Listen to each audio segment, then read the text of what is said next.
예, 고린도전서 5장입니다.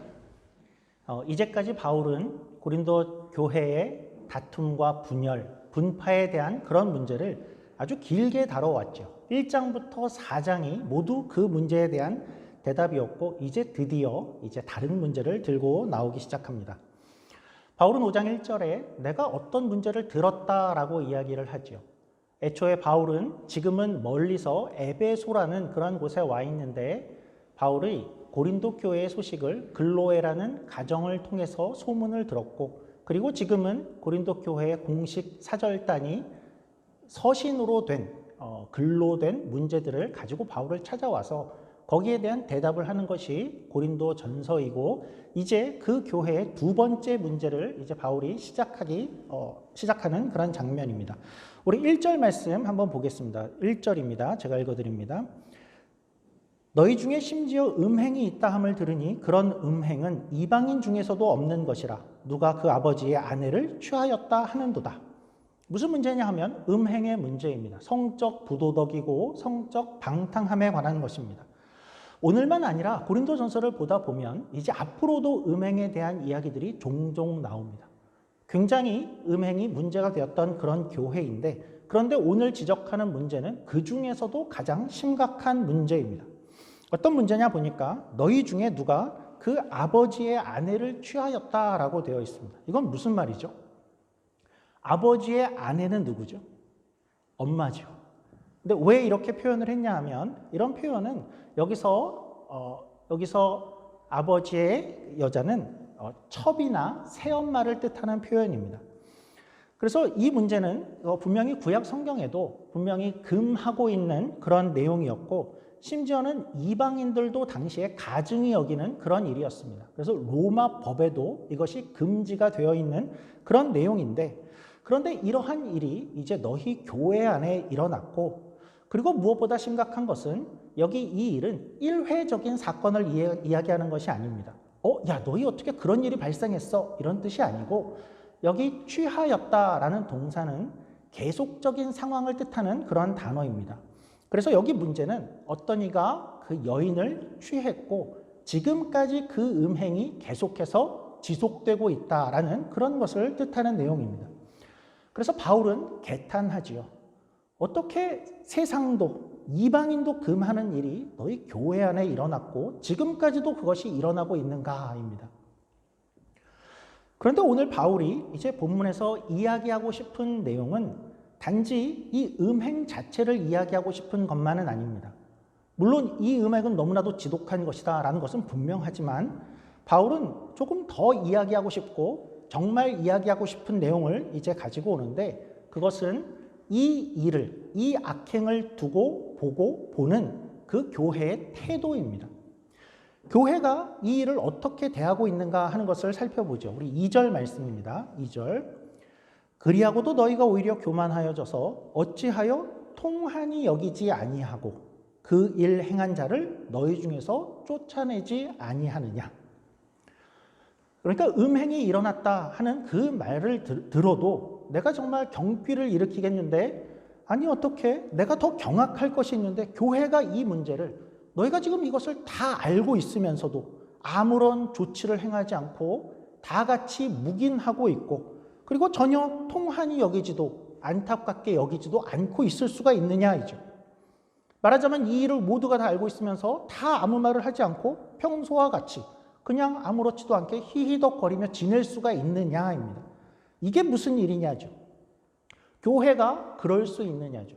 우리가 지지난주에도 살폈지만, 우리 배 집사님 기도도 해주셨지만, 교회는 어떤 곳이었죠? 교회의 주인은 우리가 아니고 하나님만이 주인이신 곳이고, 교회는 그리스도가 터가 되어서 시작되고, 교회는 그 십자가와 은혜와 어울리는 것들만 있어져야 하는 것이 교회고, 또한 성령님이 거하셔서 거룩한 장소가 되어져야 하는 것이 바로 교회인데, 그게 교회인데 너희가 어떻게 그런 자를, 그러니까 한 번 실수를 하고 용서를 구하는 자에 관한 그런 내용이 아니라 계속 그 음행을 저지르고 있고 그 악에 거하는 그 죄를 너희 중에 그냥 둘 수가 있느냐입니다. 왜 그랬을까요? 한번 상상을 해보죠. 아마도 그 교회 성도들이 다 같이 무감각해졌을 수도 있었을 것 같습니다. 고린도는 어떤 도시였죠? 굉장히 타락한, 그 당시에도 유명한 그런 도시였습니다. 그러니까 어쩌면 세상을 이렇게 보니까 그런 일들이 많이 발생하고 있으니까 내가 보기에 그런 일들은 그냥 있을 수도 있는 일인가 보다 하고 점점 무감각해졌을 수도 있다라는 거죠. 세상에서 그런 일이 자꾸 발생하고 있었다라는 것을 우리가 알 수 있는 것은 로마가 그것을 법으로 금지했다는 데서도 알 수 있죠. 그런 일이 절대 일어나지 않고 있으면 법을 만들 일이 없었을 텐데 세상에서 그런 일이 자꾸 일어나니까 로마가 법을 들고 올 정도로 주변에 그런 일들이 일어나니까 교회는 이방인들도 그것을 금하고 있을 정도의 그런 판단을 갖는 내용들을 세상에서도 많으니까 그냥 이럴 수도 있는 것이 아닌가 하고 무감각해졌을 수도 있었을 것 같습니다. 또 이랬을 수도 있을 것 같죠. 분명히 그 일이 잘못이라는 것은 교인들이 다 알면서도 그걸 이제 지적하기 시작하려면 누군가는 나서서 그 이야기를 시작해야 되는 사람이 있을 터인데 그 누구도 그 이야기를 먼저 시작하면 내가 책임을 져야 되고 그 일에 휘말려 들어가야 하니까 그런 것은 귀찮을 것 같아. 내 일도 아닌데 책임을 지기 싫어. 그래서 그것을 그냥 좋은 게 좋은 거지 하고 놔뒀을 수도 있었겠죠. 이유가 뭐가 되었던 간에 분명한 것은 다들 하나같이 고린도 교회가 그랬다라는 것이죠. 모두가 조용했고 모두가 묵인하고 있었습니다. 참 고린도 교회의 놀라운 점은 이런 면이죠. 이제껏 4장까지 우리가 무슨 문제를 다뤄왔었죠? 분열, 다툼, 의견 대립, 서로 다른 것으로 싸우는 것을 다뤄왔는데 이제까지 의견을 다르게 하고 그것으로 싸웠던 이들이 이제 어떻게 하고 있죠? 죄 앞에서 모두가 다 드디어 연합을 하고 한 연합된 모습을 보이고 있죠. 그러니까 어이가 없는 겁니다. 이들은 도대체 왜 이러고 있었을까? 어떻게 교회가 이럴 수 있을까 할 때 바울의 진단은 이렇습니다. 바울은 너희가 이렇게 된 근본적인 원인을 내가 두 단어로 표현하겠다입니다. 이 두 단어는 놀랍게도 고린도전서에 이미 많이 나왔던 두 단어입니다. 그래서 오늘 우리가 본문을 보면서 본문에 떨어져서 등장을 하지만 굉장히 도드라져 보이는 그런 단어들입니다. 바로 교만과 자랑입니다. 2절 말씀을 보시죠. 2절은 바울은 이들이 죄를 이렇게 놓고도 통한이 여기지 않는 이유를 뭐라고 얘기하죠? 교만 때문이다라고 이야기하죠. 그리고 6절입니다. 6절은 너희가 자랑하고 있다라고도 이야기하죠. 그러니까 너희가 왜 이렇게 되었는지 아냐? 왜 이런지 알아? 또다시 너희의 교만과 자랑 때문이다라고 바울이 이야기하는 것입니다. 분명히 이전에 우리가 살펴봤죠. 분열과 다툼의 문제도 교만과 자랑의 문제 때문이라고 바울이 이야기했었습니다. 너희가 다 교만과 자랑을 가지고 있어. 그래서 너희가 스스로를 막 높이고 있어. 그래서 어디까지 높아졌는지 알아? 어디까지 높아졌냐면 그 교회의 사역자들을 이제 비교를 하고 평가를 하고 누구는 막 칭송해주고 누구는 막 멸시를 하고 그 모든 것들을 판단하는 게 우리야라는 그러한 자리에 너희가 올라갔었지 않냐? 그랬었죠. 정작 사역자들은 어땠죠? 우리가 지난 주일에 살폈듯이 사역자들은 휘페레테스가 돼서 그저 배 아래서 묵묵히 노를 젓는 사람처럼 자기의 자리에서 충성되게 그 일을 감당하고 있을 뿐이었는데 너희들은 그들을 보면서도 자기를 높이고 높여서 마치 왕이 된 것처럼 우리는 부유하고 잘났어. 그러니 우리의 마음대로 하자 하며 서로 다투고 있었습니다. 그런데 오늘은 그 교만과 자랑이 심지어 어디까지 올라가냐 하면 하나님보다도 높아져 있다라는 것입니다. 어떻게 해요? 하나님이 분명히 그것을 죄라고 이야기하는데 세상 기준으로 봐도 양심을 가진 자라면 전부 그것을 금해야 된다라는 것을 알고 있는데 하나님이 금하고 있음에도 하나님이 판단자가 아니라 내가 판단할 거야라는 그 위치에 가고 있는 것이죠. 죄인지 아닌지를 판단하는 기준이 이제는 하나님이 아니라 내가 보기에 그냥 이렇게 하겠어라는 것을 결정할 정도로 교만하고 자랑으로 높아져 있는 이들이 되어 있다라는 것입니다. 하나님의 교회에서 성령님이 그 가운데 있는 바로 그곳에서 여전히 왕의 자리에 앉은 것, 모든 것을 판단하는 것은 나다, 우리다라고 생각하고 있는, 그래서 이 일이 생겼다라는 것입니다. 교만은 무엇일까요? 교만은 자기가 하나님의 자리에 앉는 것입니다. 그래서 그 교만은 늘 죄를 불러오게 되어 있습니다. 하나님이 금한 것을 분명히 알면서도 그 어떤 순간이 되면 하나님이 분명히 이거는 싫어하는지 내가 알아. 하지만 괜찮을 거야 라고 결국은 자기가 판단을 하는 것입니다. 그리고 교만은 또한 자기는 워낙에 대단해서 워낙에 잘나서 죄도 내가 컨트롤을 할 수 있다라고 생각하게 되어집니다. 성경은 어떻게 이야기하냐 하면 성경은 죄가 한번 들어오면 그 죄가 너희를 결국은 삼킬 것이다 라고까지 이야기하는데 교만은 성경은 그렇게 얘기하지만 나는 달라. 나는 더 세고 나는 더 높아서 성경이 그렇게 얘기하는 것이 나에게는 해당하지 않아 라고 생각하죠. 죄도 내가 컨트롤을 할 수 있어 라고 생각하고 자랑하게 됩니다. 그러나 우리는 잘 알죠. 죄는 정말 그렇죠. 죄는 늘 한 번이 어렵습니다. 그리고 두 번은 그렇게 어렵지 않습니다. 그리고 여러 번을 하게 되면 신기하게도 아주 무감각해집니다. 그렇게 죄에 휩싸이고 또 삼켜지면 이것이 죄인지 아닌지도 모르는 상태가 금방 되어지고 말죠. 고린도 교회가 바로 그런 상태였을 것입니다. 그리고 고린도 교인들은 죄 앞에서도 자만했을 것입니다. 괜찮다고 생각했을 것입니다. 자신들이 그 일을 컨트롤할 수 있다라고 생각했을 것입니다. 이 죄는 여전히 죄이지만 더 퍼져나가지 않게 언제라도 우리가 마음을 먹으면 그것을 컨트롤할 수 있다라고 생각하고 있었을 것입니다. 바울이 이제 뭐라고 하는지도 살펴보죠. 우리 3절 말씀입니다. 바울이 이어갑니다. 3절입니다. 내가 실로 몸으로는 떠나 있으나 영으로는 함께 있어서 거기 있는 것 같이 이런 일 행한 자를 이미 판단하였노라. 그러니까 나는 멀리 있다죠. 나는 멀리 있다. 그러나 내가 잠잠할 수는 없겠다. 이건 절대로 용서할 수 없는 일이야. 벌써 판단은 끝났다. 4절입니다. 주 예수의 이름으로 너희가 내 영과 함께 모여서 우리 주 예수의 능력으로.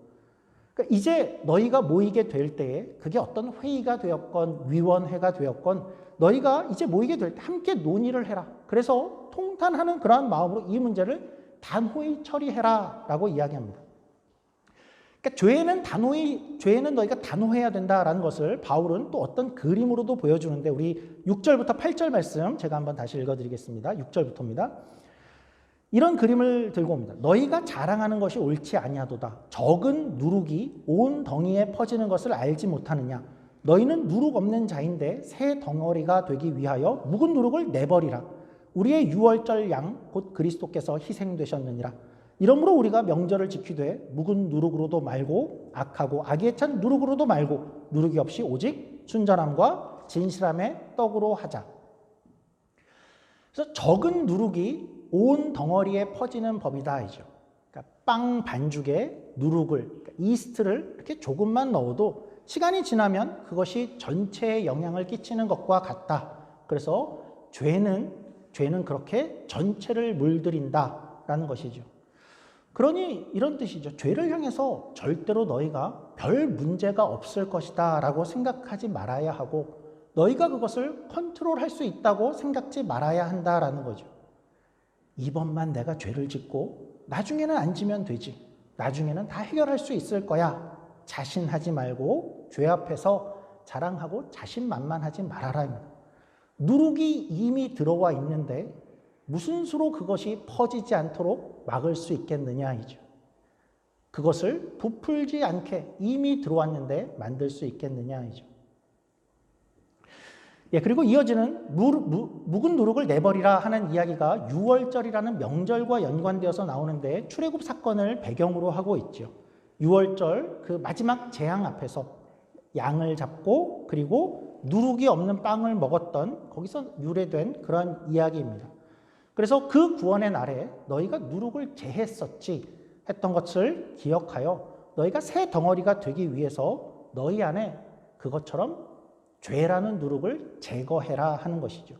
그래서 교회는 이렇게 오직 순전함과 진실함의 공동체가 되어야 하고 자랑이나 교만을 가지고 괜찮을 거야 하지 말고 반드시 제해야 된다가 바울의 이야기입니다.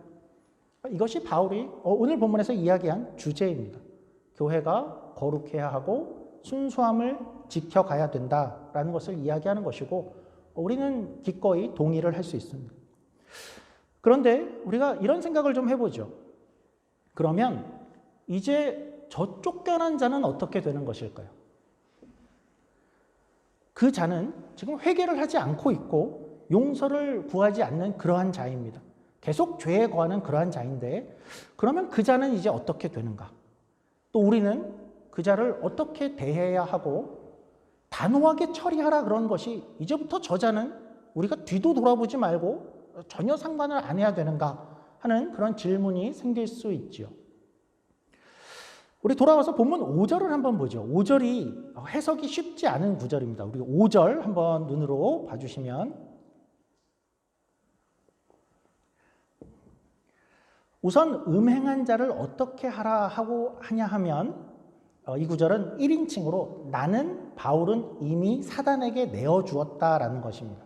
그리고 너희도 그렇게 하라라는 그런 맥락인데 근데 이게 뭘까요? 사단에게 어떤 자를 내어주어라. 사단에게 어떤 자를 내어준다라는 것은 무슨 뜻일까요? 5절을 조금 더 보면 사단에게 내어주는 것이 일단 이런 것 같아 보이죠. 육신은 멸하고 그렇다면 사단에게 내어주는 것은 육신을 멸하는 것이구나. 그러면 일단 죽이라는 것인가? 사형을 뜻하는 것일까요? 또 만약에 계속해서 이어서 보죠. 만약에 이것이 그렇게 당장에 죽이라는 뜻이라면 계속해서 5절은 육신은 멸하고 그리고 영은 주 예수의 날에 구원을 받는다라고 이야기를 하는데 이건 무슨 뜻일까요? 육신은 죽고 영혼만? 아니 그러면 죄는 육신에만 관련된 것이고 영혼은 상관이 없는가? 죄를 지었을 때 육신만 죽이고 나면 영혼은 구원을 받는다는 뜻인가? 이건 뭔가 싶고 문제가 좀 어려워지죠. 무슨 뜻일까요? 하나하나 한번 생각을 해보죠. 그러니까 성경에는 이렇게 해석이 어려운 구절들이 종종 있는데 이런 구절을 대하는 첫 번째 원칙은 분명한 것부터 하나씩 확인해 가는 것입니다. 이 구절에서 한 가지 확실한 것은 무엇이냐 하면 이런 것이죠. 지금 우리가 이 공동체 안에서 음행하고 있는 어떤 자가 있는데 이 자를 지금 사단에게 내어주는 것, 그것이 당장에 이렇게 내어주는 것이, 그러니까 그것이 무엇을 뜻하든지 간에 그렇게 어떤 처분을 받게 하는 것이 결국은 나중에 최종적으로는 그 자에게도 유익이 될 것이다 라는 문맥은 분명해 보이죠. 그러니까 지금 그렇게 하는 것이 지금보다는 더 그 자에게도 유익이 되어 보이는 것은 분명해 보이죠. 주 예수의 날에 구원을 받게라고 되어 있습니다. 어쨌든 그들에게 그렇게 하는 것이 더 나은 것이다 하는 것은 분명합니다.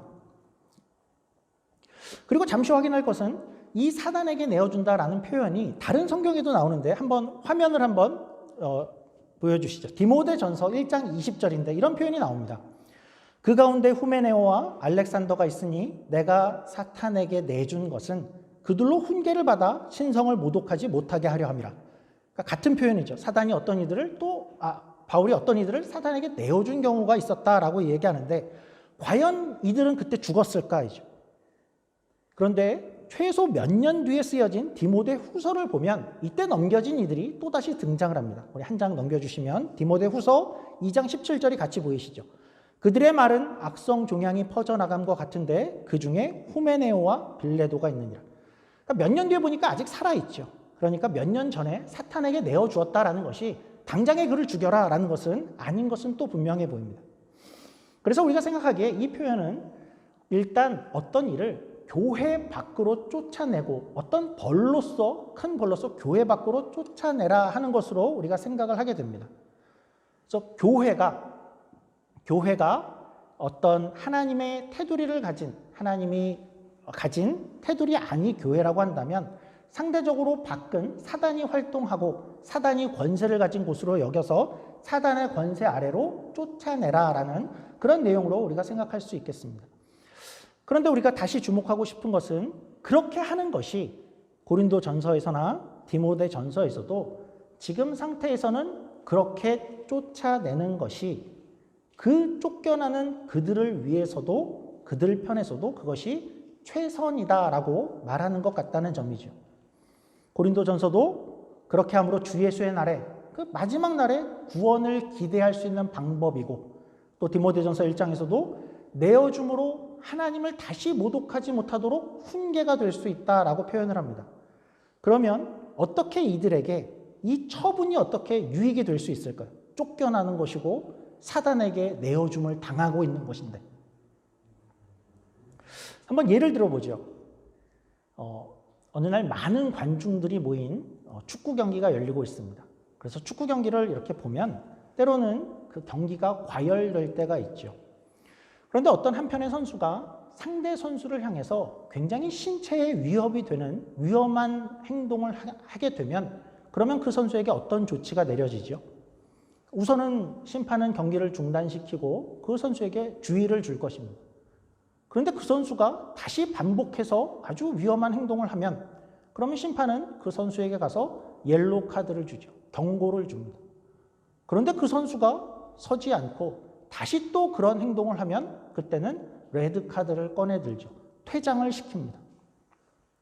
이렇게 하는 목적이 뭐죠? 이렇게 하는 목적은 양면적입니다. 첫째는 물론 다른 선수를 보호하기 위해서입니다. 그를 그냥 그렇게 경기장에 놔뒀다가는 누가 다칠지 모르는 일이죠. 또 경기를 위해서이기도 합니다. 많은 관중들 앞에 이 경기를 하는데 경기를 경기답게 유지하기 위해서입니다. 어떤 한 사람으로 인해서 이 경기라는 축제를 망칠 수는 없는 노릇입니다. 그러나 한편 이 퇴장은 그 쫓겨나는 선수에게도 그 순간에는 물론 불행이지만, 그러나 장기적으로는 그 선수에게도 유익이 있을 것을 기대할 수 있죠. 이렇게 생각해 보면 그 선수가 만약에 퇴장을 안 당한다면 어땠을까요? 퇴장을 안 받았다면 어떻게 되었을까? 어떤 일이 벌어졌을까요? 아마도 그 선수는 분명히 경기장에서 계속해서 과격했겠죠. 이 정도는 괜찮은 건가 보다. 아무도 나를 안 말리네.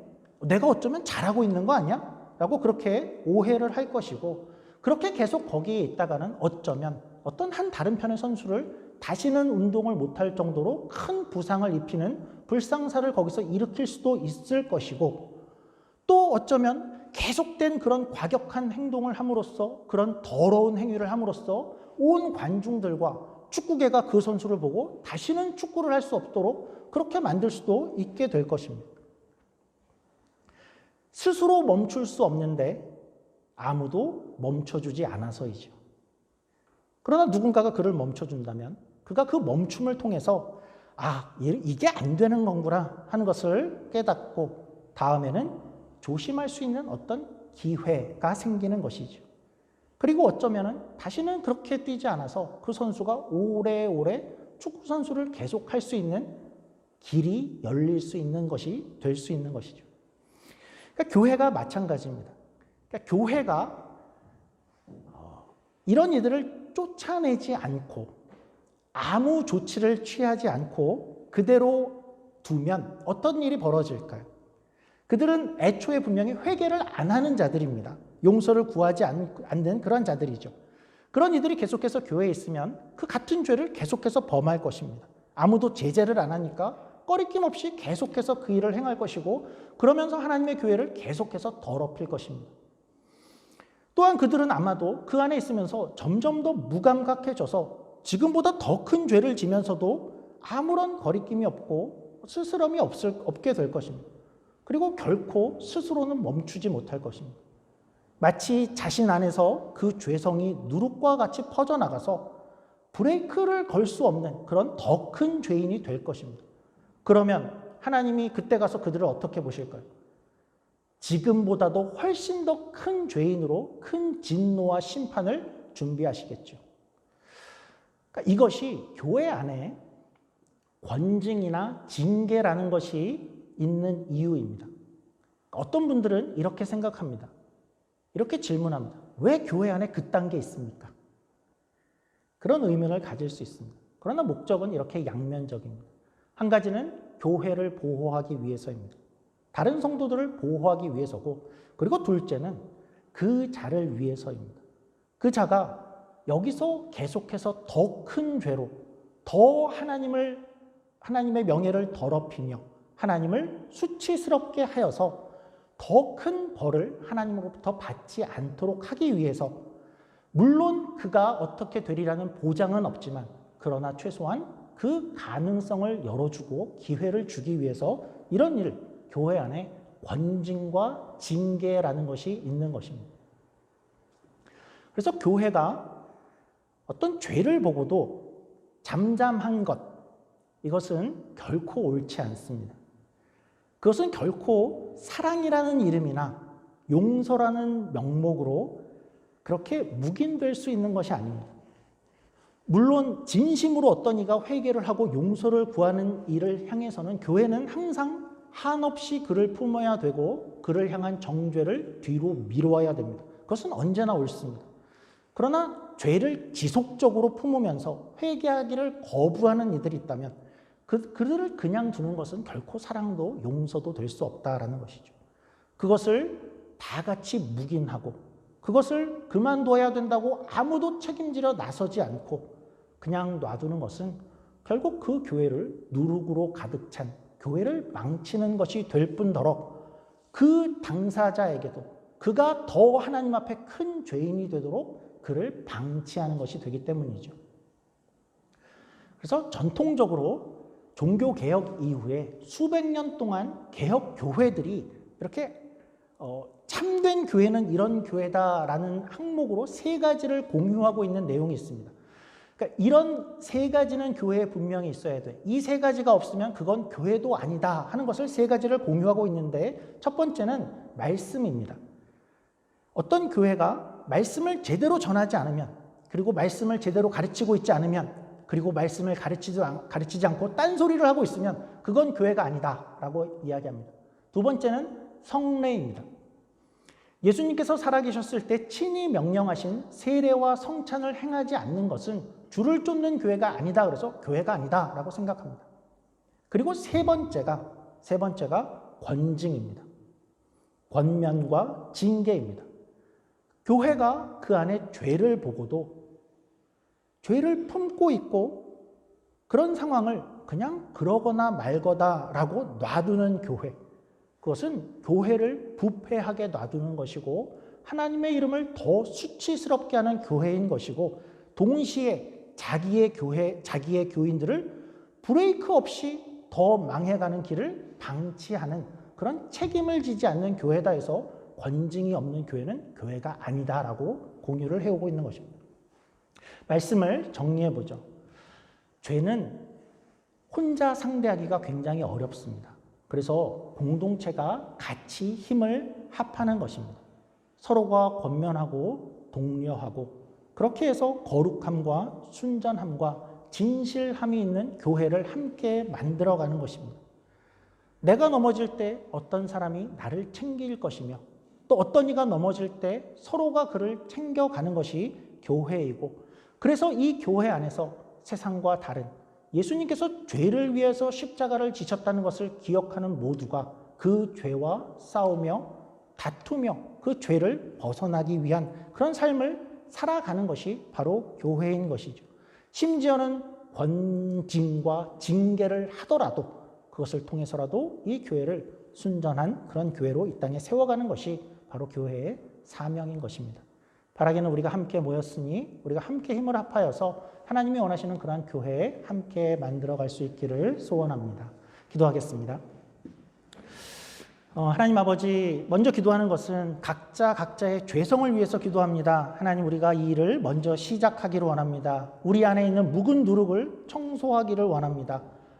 혹시나 교만과 자랑을 가지고 이 죄는 내가 알고 있지만 언젠가 내가 컨트롤할 수 있을 거야, 언젠가 내가 스스로 그만둘 수 있을 거야 라고 자만하고 교만하지 않게 하여 주시고, 지금 나서서 이 죄에 더 민감한 우리가 되게 하여 주시옵소서. 우리를 함께 모이게 하셨는데 어떤 이가 실수를 한다면, 어떤 이가 잘못 회개하지 않는 그런 죄 가운데 있다면 함께 나서서 그를 살릴 수 있도록 우리의 힘을 다하는 그런 교회가 되게 하시고, 이 땅 가운데에서 더욱더 아름다운 겸손함으로 아름다운 교회를 세워갈 수 있는 우리 모두가 되게 하여 주시옵소서.